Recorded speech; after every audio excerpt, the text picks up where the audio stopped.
Make room.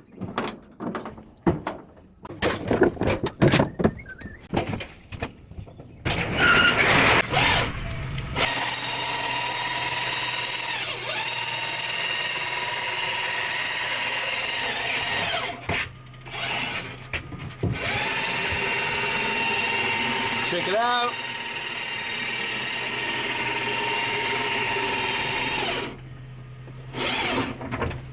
Easy. Easy. Come with me, people. Join me in this lovely Friday, won't you? As you can tell, we're putting a water heater in.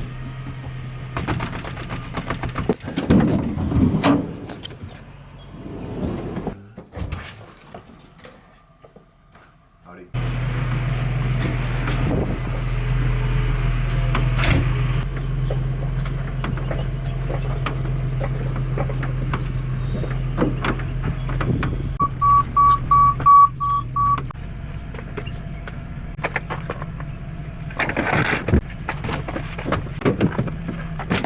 Right. Staying alive. On site now, and we have some help with us.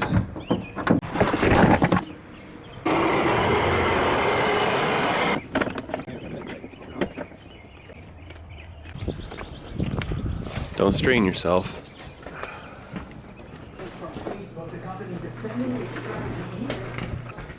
Oh joy.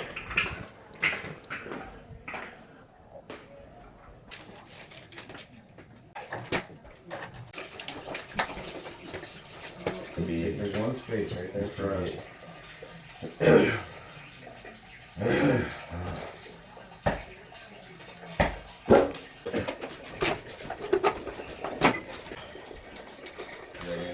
Yeah, what's his name? That's the one. So I wondered if that was his company that built that house. His father-in-law? Yeah. It is not. Okay. So I don't know. I got it. I got it.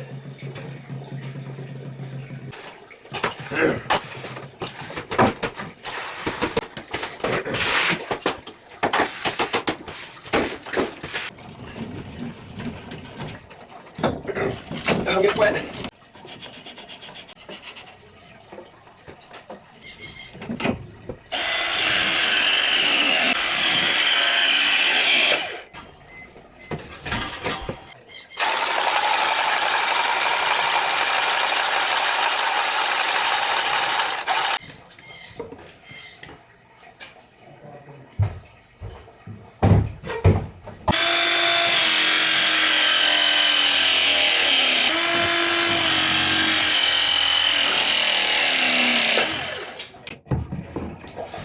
Always, you ever notice when you do nothing again, but whenever it's done going, and before it releases fully, give it a twist. Because it takes away this really sharp over here, and it will prevent you from cutting yourself if you don't realize it's there. It'll keep you from hurting yourself. Oh, thanks, bro. Yes, I'm all about that.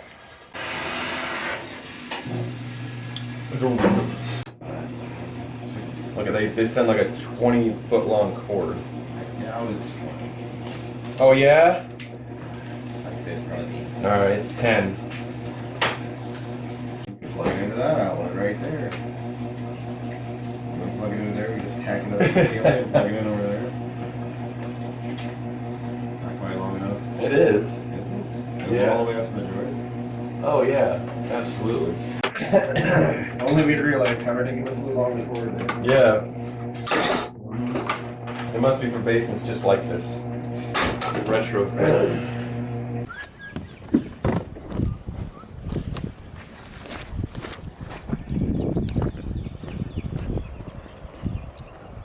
This is why you use bimetal hole saws. Okay. Those other hole saws I had would just chew that up. So run it in reverse. Run it in reverse till you get to the siding. Slowly. Yep. Not a lot of pressure.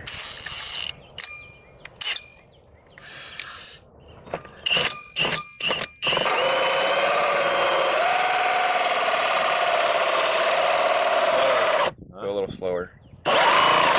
Slower with the drill or slower with the pushing? Everything.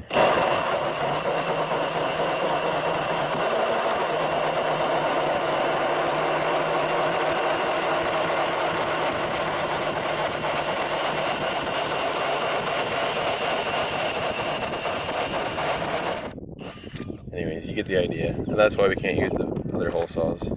Yes, lesson of the day.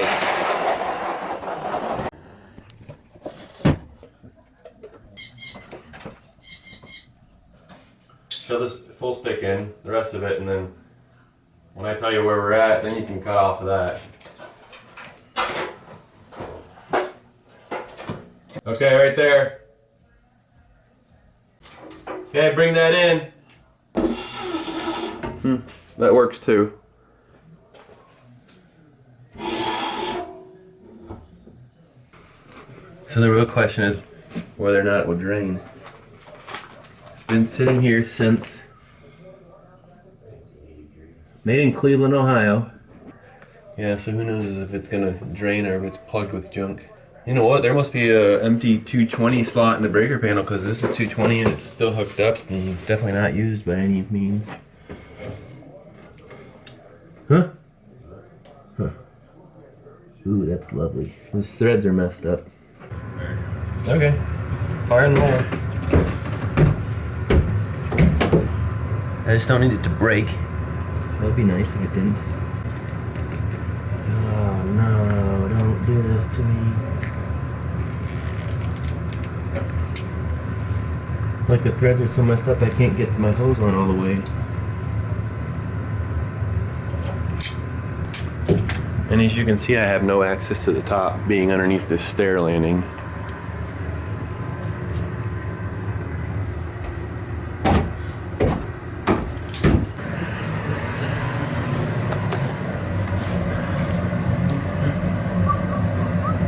Nothing. We got nothing. I have to pump it out or something.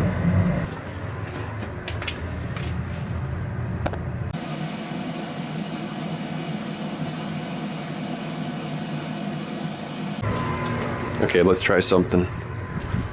Give it a little pressure. Ooh, that's gonna be tough to get to.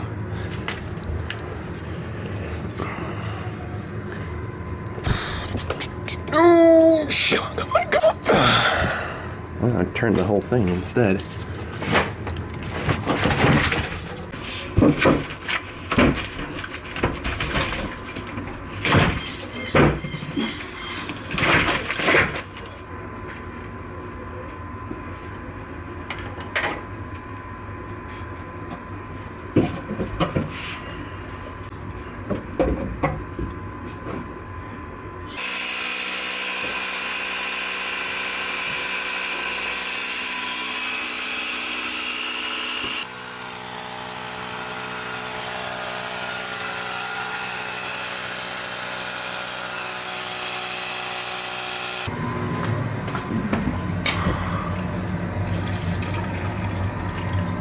That's what I'm talking about.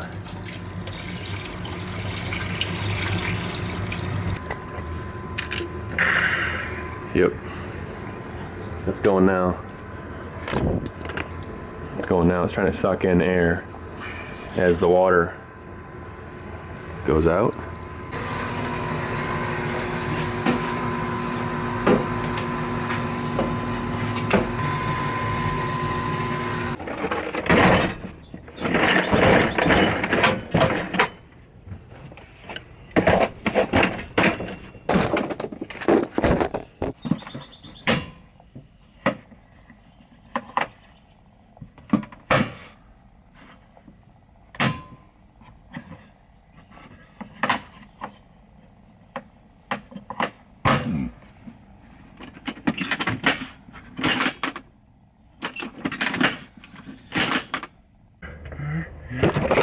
Well, as you saw, we got 2 water heaters to take back, which means I gotta make room.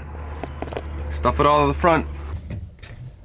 Never mind. Ben already got the 1 water heater in his van, so I only have to worry about the 1. How nice of him.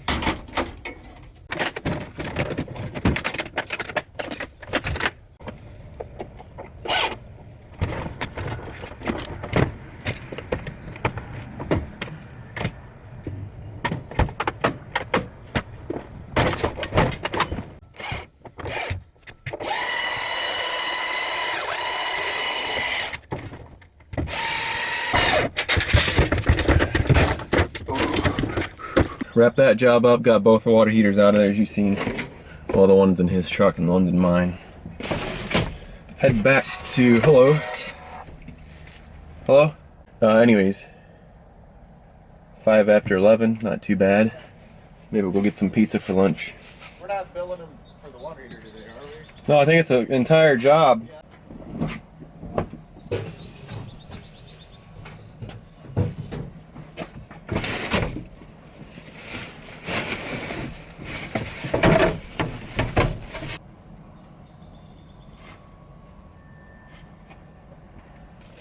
This reminds me of folding clothes, but this is like all I have to do.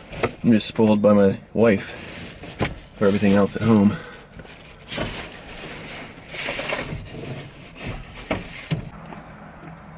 It's a lady's birthday, we got cupcakes.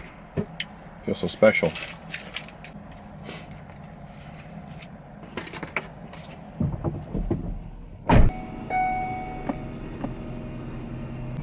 Just kind of to wrap things up at this place here, there is no inspection required.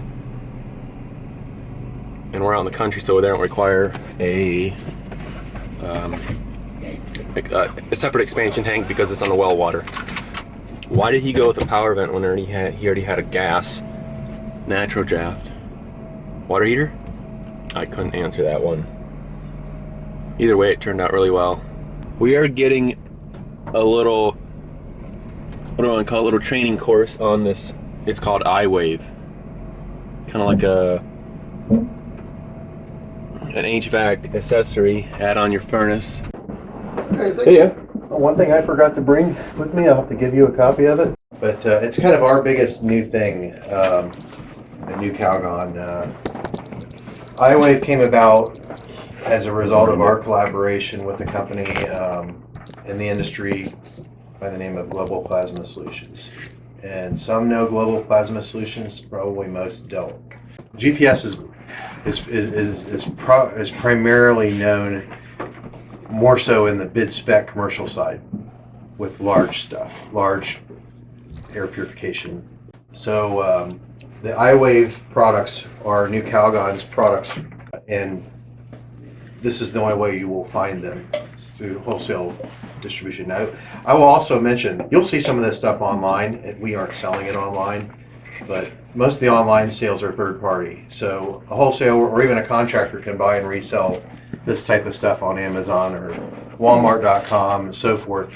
What we will say though is we don't like to see that, and at least as of now, our main way of fighting it is saying, look, unless you have proof that was installed by a licensed contractor and with an invoice, there is no warranty with any of this stuff. So you guys are our customer. Amazon is not. iWave is based on, well, all the GPS products are based on a patent pending technology that GPS came up with for ionization. Ionization is not new. Ionization has been used for air purification for a number of years. But their technology is based on what they call bipolar needlepoint ionization. And when we say bipolar needlepoint ionization, it has to do with the way they create their ions with their devices. These two emitters here, if you remember back in the 90s, there was a popular product that was kind of the rage for a while from the Sharper Image called the Ionic Breeze. Oh yeah. Yep. Remember the Ionic Breeze? Had it. That product only lasted about a year as far as it's in the media. Because people that bought them realized really quick that it wasn't a bipolar product. It only spit out one kind of ion. It was negatively charged ions. Those ions would kill things, but because there was no positively charged ions, there was nothing to balance that out, and you end up with a lot of film stuff sticking to surfaces because there was only one ion. So you had a film of this of gunk just about everywhere. You'd see it on windows and mirrors especially. When we talk about bipolar ionization, we're talking about positively and negatively charged ions. Or another terminology for that is cold plasma. So these are cold plasma generators. So what does cold plasma do? Cold plasma, or those high concentrations of ions, which is naturally occurring in the atmosphere, especially where you got really high concentrations of ions and high mountain ranges and near waterfalls and on seashores where the water's hitting the shores. A lot of ions created by that. If there's a lightning storm, maybe shortly after a rain, a lot more ions created. So you notice the air's a little more clean to breathe. It's because those ions are doing two things. They're clinging onto dust particles in the air, and they make those dust particles clump up. So when those dust particles clump up, they gain weight. Gravity drops those to the surface. So if we're creating these ions in an enclosed, occupied space, artificially, like we're going to do with this stuff, through your HVAC system, and you're constantly saturating your supply area with cold plasma, you're making the dust particles that you can see, like as the sun rays are coming through a window, you can see the dust particles floating in the air through the rays. It's making those clump up and drop, or they gain enough weight to where the return air, if that blower fan's on the unit, picks those clumps up because they're heavier and sucks them into the air return into the filter. But the whole idea is we're removing them from the air. So if they're not in the air, we're not breathing them. The other aspect of this technology that is a big plus is the negatively charged ions. So we have positive and negatively charged ions. The negatively charged ions cling on to bacteria, mold spores, viral organisms, and they pull the positively charged hydrogen molecule out of the organism, out of the body of the organism. When that occurs, the organism is pretty much zapped for its energy. The hydrogen is the energy producer for the organism. It can't reproduce and it dies. So I passed around this sheet, which is a third-party test that was done with the devices here. This is going to be, if you do mostly residential, this is going to be your bread and butter. We call it the iWave R. So turn this wheel, this cleaning bar a little bit. See the two emitters? Pretty similar to this, but carbon fiber emitters, positive, negative. There's this wiper bar here. So this device here, that this one we call the V, you see what you get. There's no self-cleaning to this. The maintenance with this would be and put it back in place. But you won't want your customers touching anything in their furnace. So this one, these both do up to 6 tons or 2,400 CFM. This one has this little wiper bar and a mechanical mechanism in here that's preset so that every 5 days this oscillates and wipes off these carbon fiber emitters. Keep it. Homeowner video. iWaveAir.com. iWaveAir.com. It is on the back of that. I'll pass this around. That's the iWave R. That's the residential. That's going to be probably your bread and butter product. It's been my experience with that because it self-cleans. There's no maintenance to it. We have a commercial unit. We call it iWave C.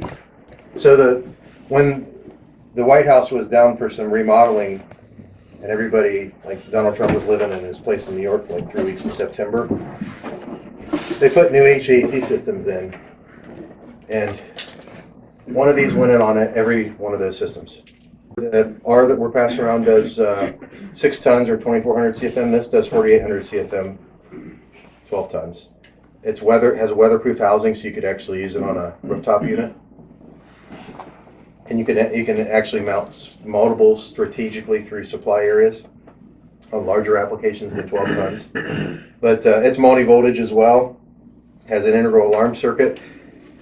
Has the self-cleaning assembly. And what's key is with this, just like the other one, is lining it up when you install it. It takes a 4-inch hole, but lining it up so that the airflow flows through like goalposts with those 2 emitters. Ductless mini splits. Oh, okay. This just came out in early January, the iWave M, as in mini split. It's 18 inches long. It'll handle 1,200 CFMs, or 3 tons. You can use it with ductless mini splits. So you'd basically take this has a adhesive backing to it. I would add we're going to start adding some Velcro in the boxes with them. But this would be, in a typical ductless mini split application, like on a wall-mounted cassette, you would mount this against the back plate right under the filter. Under the filter. So that as the airflow comes in, it picks up those ions and pushes them through the coil, through the supply, into the supply area. And it keeps the inside of that wall cassette clean so that organisms can't grow in there and not only make it stinky, but create issues with drainage and overall yuck. And if you do any refrigeration at all, we're promoting this for ice machines as well, where they've got high airborne yeast concentration, like Subways and bars and lounges with open beer containers. Ice machines get snotted up with black snotty slime, where they've got a lot of airborne yeast. If they're cooking bread all day, like a Subway, their ice machines are nasty. So I've got this demo that in our videos on our website, we show this demo with cigar and cigar smoke. We're in Ohio, we can't smoke inside, so at least not supposed to. Get my vape tool going to create a smoke. What?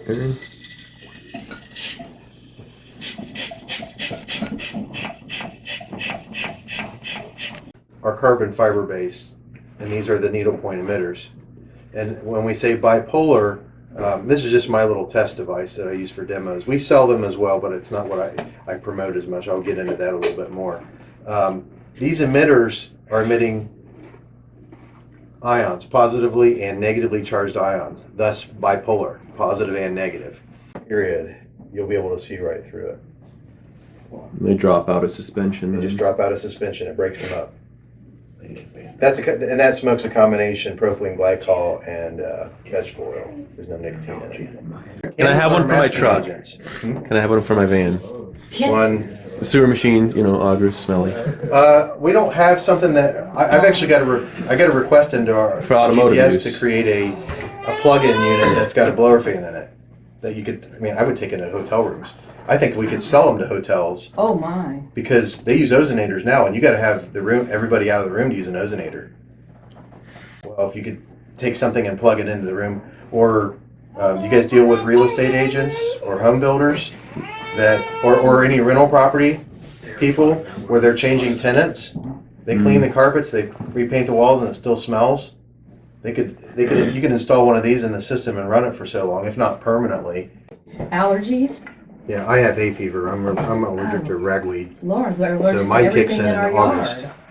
And Cornball. this kept me from buying more than one box of Claret D last fall, which for me is really saying something.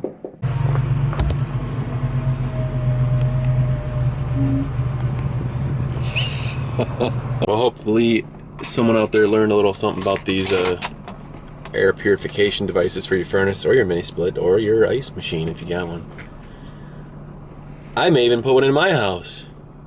We've had a couple different products available, and this one sounds pretty legit. If it's snake oil or not, time will tell.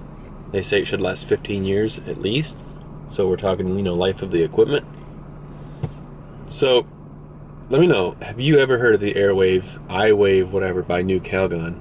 And basically that was the guy from, I think it was a manufacturer rep, from New Calgon. Come here with one of the distributors that we buy from, explaining how it works.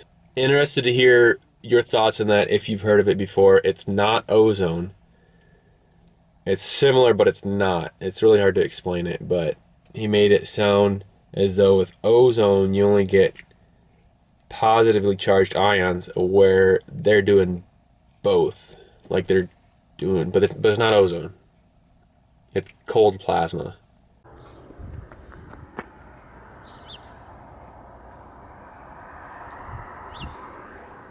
Quiet small town USA. Let's go check out a toilet.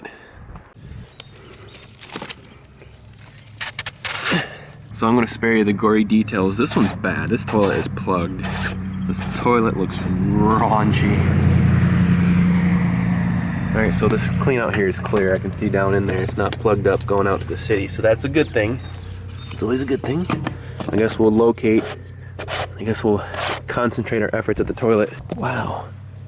That really grabbed these brambles. Yeah. This is why I like wearing long pants all year round. I know you all sees out there like your shorts. Yeah, no.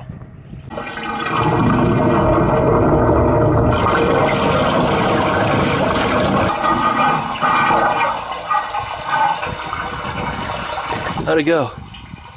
Oh, sounds good. Don't tell the customer this, but I just cleared out the, yeah, that kind of toilet with the Milwaukee M12 drain trap snake for the toilet. It went well. You know, it cleared it out really nicely. I was able to get, and it flushes good, and it's clean, and it's clear. And I'm just glad to have a motorized version of the old arm twister. Whoops.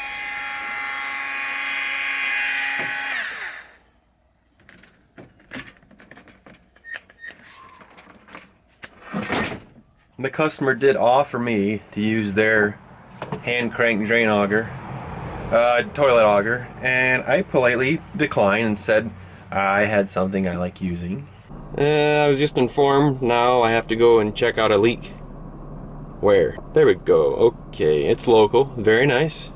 A pipe leaking in the ceiling in the basement that needs checked out. He thinks it is a toilet. Okay. See what that's about. We have a toilet.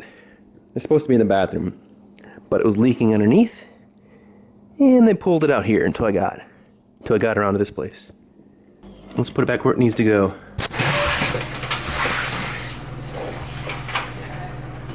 We also got this leaking.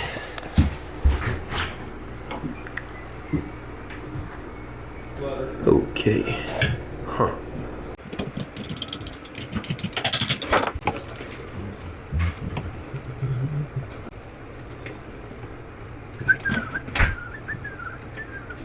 It's all rusted out, huh? Crusty, yeah. Jeez. Crusty.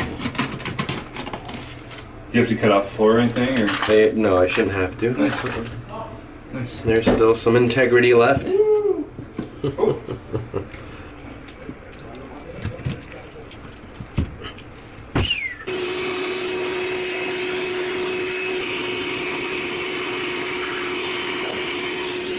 So if it looks like I skipped a couple steps without showing you how I got to this point, you'd be right.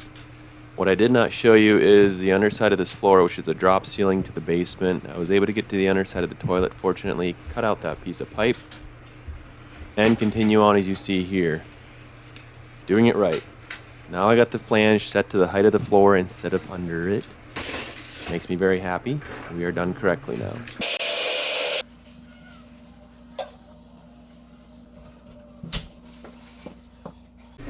Easy isn't always the best, so I appreciate it. No, and that might not have been easiest in the long run. Oh, anyways? Well, maybe just for today, but down the road when something else happens. Anyways, now we got our space under here to get it up to about the height of the floor. Where it needs to be, right? That way, we're getting this piece closer to the underside of the toilet, because before it was dropped down 3/4 of an inch further away, so you got to rely more on the wax. Because the bottom of the toilet has a horn that goes into the pipe a little bit. It just helps overall keep the it more from... that you're in there, the more... Yeah, absolutely. I get Correct. it. I get it. Yep. Bring this up higher underneath the toilet. So you got that bottom part replaced already? Yeah, I went cut that pipe, put a piece to attach another, Nice. and then this is what it looked like. And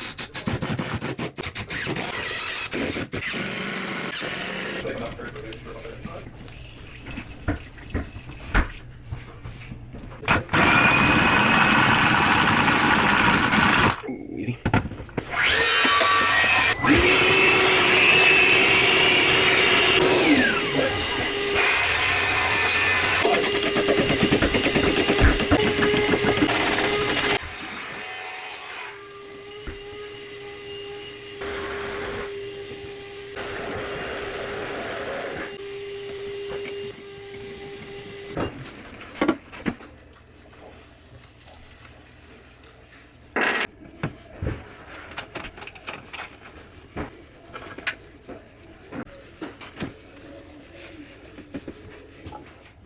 Use the cutter.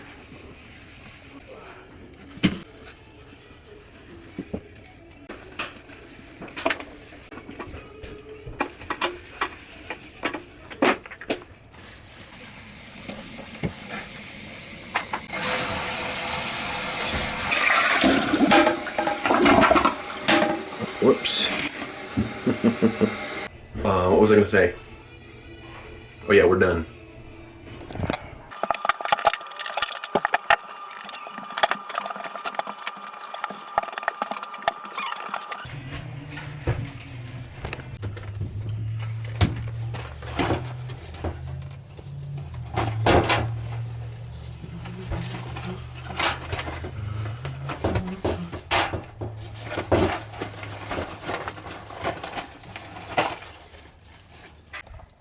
Just your daily reminder to work smarter, not harder. Happy to say that turned out very well. And most of all, he was understanding of the situation and was happy that the work was done and not just charged for the work without an explanation. So when you're on the same page with a customer, it goes so much better. That's it, we're out of there. What is he doing?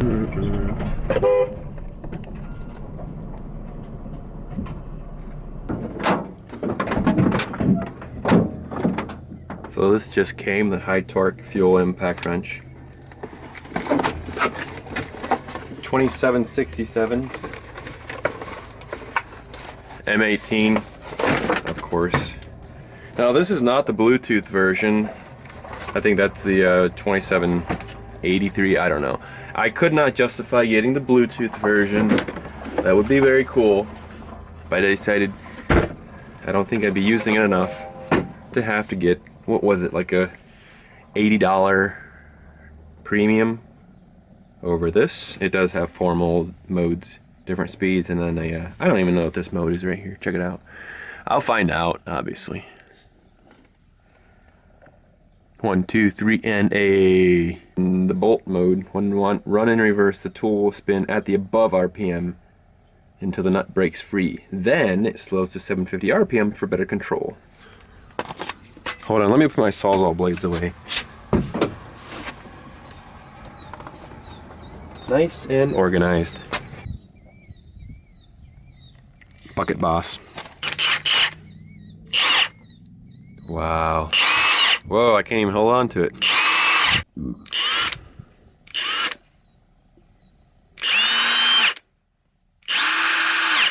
That's gonna be a bright light. It's already blinding me. Is it blinding you? Anyways, you guys have given me the idea of using the impact wrench. Gotta get a socket, 1.1/8", I believe, last I knew. Made it home here. As you can see, I'm gonna cut this short. But yeah, this is day 3 of my son not feeling so great, and we found out he has strep throat, so gonna go out and look after him. Let you guys go at this point, see what we can make of this evening. Make sure that he stays comfortable, gets his antibiotics, gets some good rest, and drinks plenty of water, right? This sun is beautiful out now today. Anyways, I got some parenting stuff to do, some bills to pay, take care of things on my end. Appreciate everybody joining along. I'll see you the next time.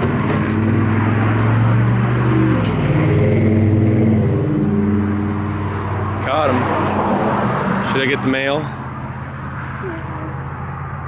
That was loud.